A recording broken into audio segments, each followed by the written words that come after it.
Short king. So in German? Ja. Okay, willkommen zum Race World First Recap. Tag Nummer 4 hier mit Dratnos and Tettles. Thank you. Dankeschön. There you go. Moin moin. Moin moin. Yeah. Good. Great work, everybody. All right, so today we've had Nexus Princess Ky'veza progression happening, and not killed yet. Progression is, I think, a loose term of. Not at all. There's a lot of progression happening. You think you? Yeah, But no kills. no kills. No, but a huge amount of progression for Liquid. I would say, like the strategy works. They're currently sitting on a 21% best on this encounter, but this 21% is somewhat fake because this particular pull, they made it to the last part of the fight with just one extra mask uncleaned. If that had been cleaned, this would have been like an 8% pull. Like they've made a tremendous amount of progression today. Yeah. The proof of concept is certainly there. It's just waiting for the kill to finally happen. So I feel like there's been a lot that's been going on with this fight in particular. And Max saying that this fight is tougher than Broodtwister, I think Has panned out. Although in terms of numbers of hours of prog on this fight, we're still under the Broodtwister number. The pull count has certainly gone over Broodtwister, though. I don't know. I mean, I think it can die pretty early into tomorrow for Liquid. So Liquid have got this strategy, and Echo woke up. They turned off their streams at the end of their day. Yes. So they went dark, right? Yeah. Went to dark. And then they showed up. They turned on their streams just a couple hours ago, and they had a completely different strategy for this encounter. And now it looks like they've kind of switched off to a completely different strategy. Not completely different, a more similar strategy to Liquid's, although it also has a bit of a twist to it. I suspect that by the time this video comes out, they'll have continued to make some adjustments to that. But this is a very, very hard fight. Figuring out the geometry for it, it's not just coming up with geometry that works. Mm-hmm. You need to make sure that you have your people with Queensbane in range of healers and in a position where they'll be able to easily get to the middle while you're dodging the daggers and you're not hitting anybody else with the orbs. It's a very, very, very challenging thing to do. I think Liquid, as they've also been front-running this race, have also changed their composition for this fight a drastic amount. I think they ended up swapping out that Holy Paladin for a Restoration Shaman, and then swapping out a Hunter for a Ret Paladin. Yeah, because you need to keep the Paladin buff, obviously. Yeah, and so that actually ended up... I don't even understand how this happened, but just that swap from that Holy Paladin to that Restoration Shaman, it increased the survivability of their raid by a ton. So one of the core mechanics of this is a Shaman talent called Ancestral Vigor. And Downpour. Yeah, Ancestral Vigor will apply a 10% increased health to all the people that you afflict with, or that you affect with one of your heals, one of your direct heals, like on hit. Yeah. And Totemic Resto Shamans, every time they drop a totem, it will cast a chain heal.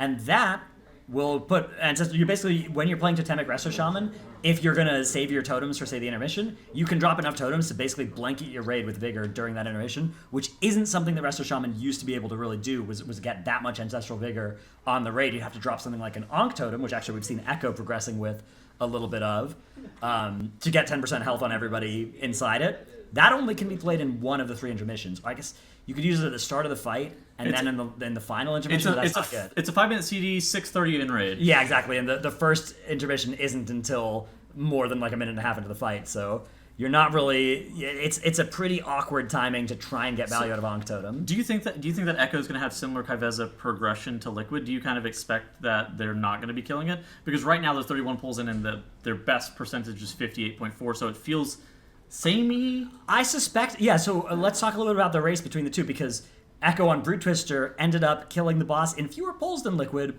but at a similar timing in their 3rd day. Yes. Which, like timing... That's not great. Which, especially given the fact that, when we compare in terms of real-world time, obviously Liquid have a head start. When we compare in terms of time on a given day, Echo should actually be doing better on that metric because they start at 5 a.m. and Liquid started at noon, right? So, exactly. By that metric, Echo have actually kind of were able to do less with their time than Liquid were, when the reverse really needs to be true for Echo because they need to actually claw back that real world time disadvantage.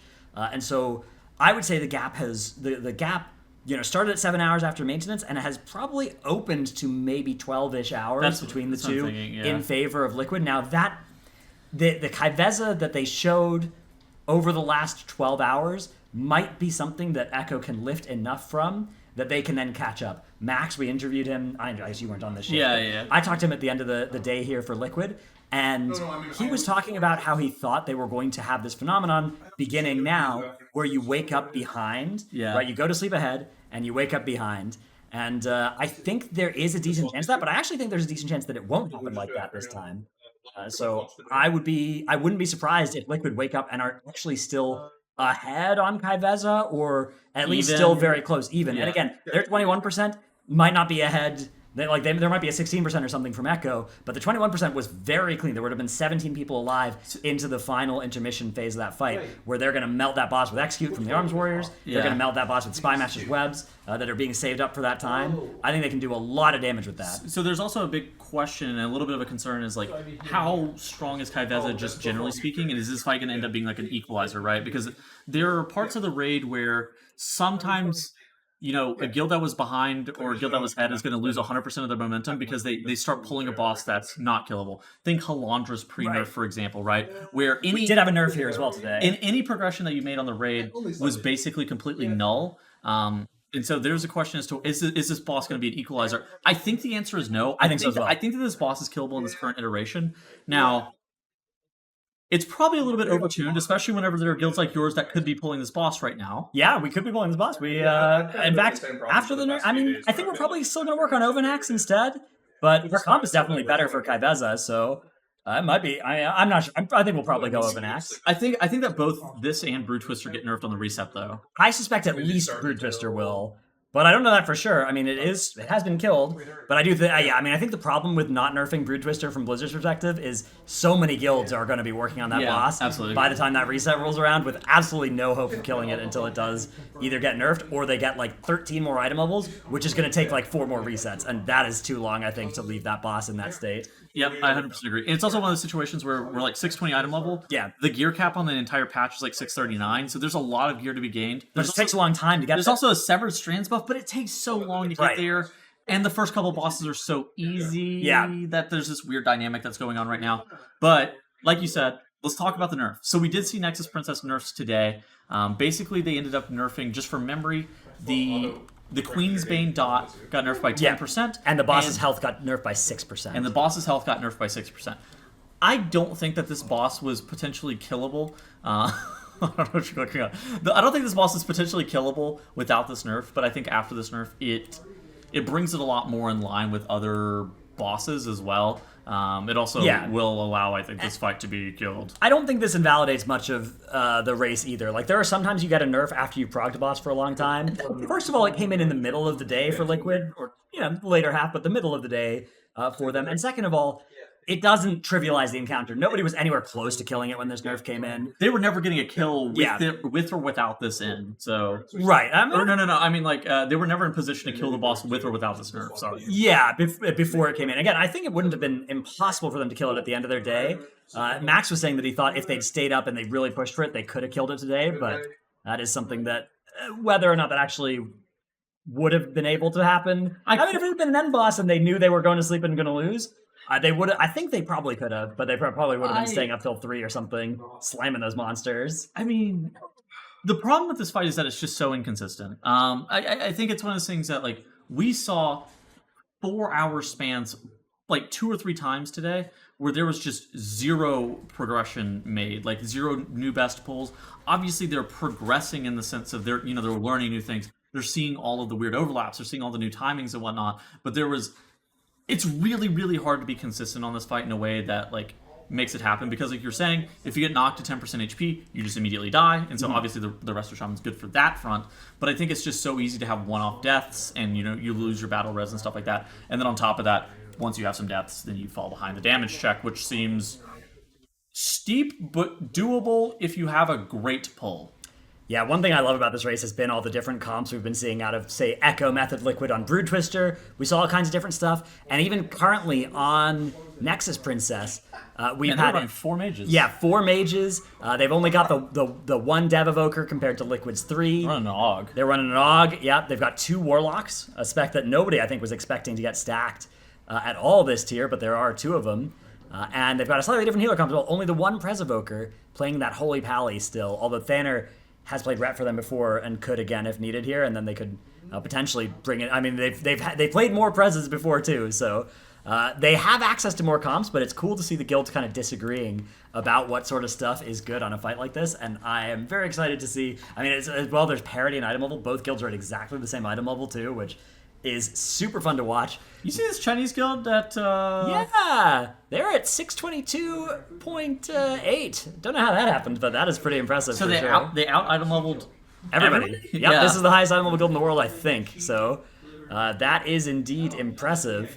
Yeah, kind of crazy. I wonder exactly. I mean, it's only 0.9 item levels more than Echo and Liquid, but still, being ever ahead of Echo and Liquid is very impressive there. We'll have to see. We're getting very close to a method kill. There's a decent chance by the time this comes out that method kill will have landed, and method will also be working on Nexus Princess, but that'll be something that we check in with tomorrow.